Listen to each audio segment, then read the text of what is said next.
রাউজান থানাধীন নোয়াপাড়া চৌধুরীহাট এলাকায় জেলা পুলিশের বিশেষ অভিযানে দেশি বিদেশি আগ্নেয়াস্ত্র সহ ৩ জন আসামি গ্রেপ্তার।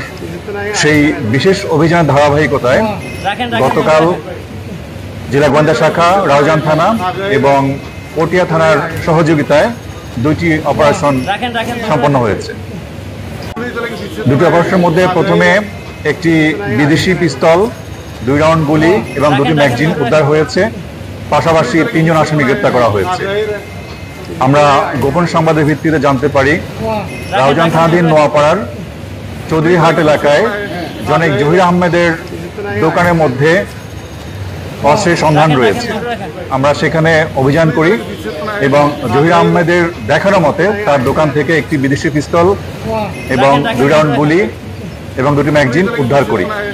জিজ্ঞাসাবাদে এসে জানায় এই অস্ত্রের প্রকৃত মালিক হচ্ছেন তার মেয়ে জামাই সাকিব আহমেদ।